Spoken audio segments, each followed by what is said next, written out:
McLaren says the 750S will accelerate from 0 to 60 mph in 2.7 seconds, 0 to 124 mph in 7.2 seconds, 7.3 seconds for the Spider, 0 to 186 mph in 19.8 seconds, 20.4 seconds for the Spider, and cover the quarter mile in 10.1 seconds, 10.3 seconds for the Spider. Both body styles will also top out at 206 miles per hour. A 7-speed dual-clutch transmission with shorter gear ratios, quicker shifts, and rev limit downshifts helps make the car faster, as does a 15% shorter final drive ratio. Another reason is lighter weight. McLaren says it cut about 66 pounds out of the car versus the 720S, and it weighs in with a curb weight of 3,062 pounds for the coupe and 3,170 pounds for the Spider. That makes it the brand's lightest series production car. McLaren also offers more performance-focused models that could weigh less.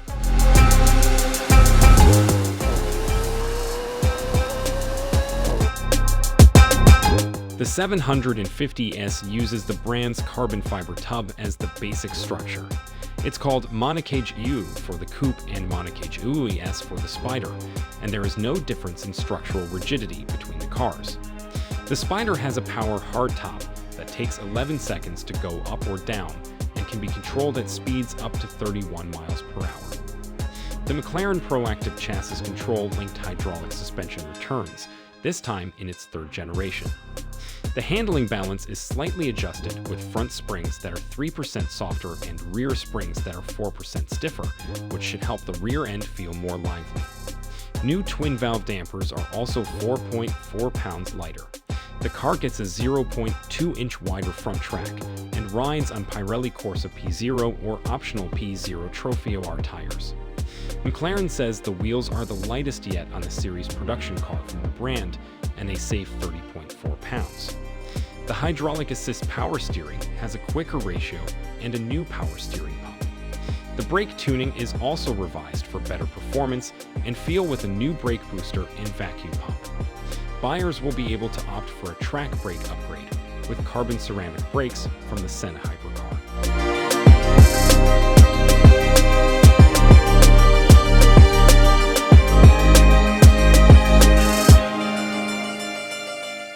An updated nose lift system takes 4 seconds instead of 10 seconds to lift the front end for curves and steep driveways. A new McLaren control launcher setting acts like an individual drive mode in other cars and lets drivers pick their preferred settings for the aerodynamics, handling, and powertrain at the press of a button. McLaren says it also aimed for more adjustability in the throttle, brakes, and steering, and notes that the suspension changes were made to retain the 720S comfort while increasing performance.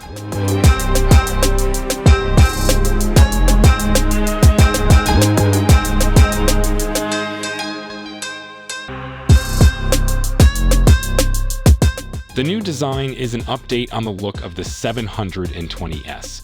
It gives the car more downforce, but McLaren says that wasn't the point. Instead, the company says it aimed to improve the car's balance with its aero changes. A new front bumper extends the front splitter, wider rear wheel arch vents increase downforce, and new lower air intakes in the sides enhance cooling.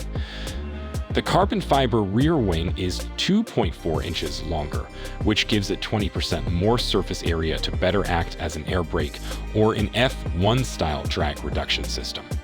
The car also gets narrower intakes that enclose the headlights.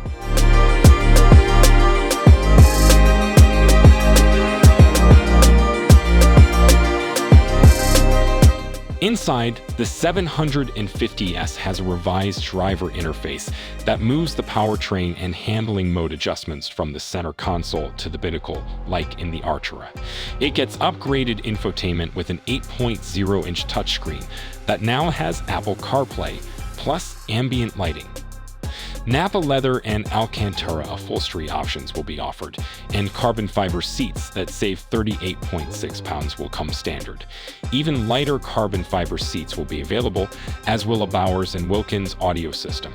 Coupe buyers will have the option of a glass panel in the rear package shelf that shows the top of the powertrain in the cabin.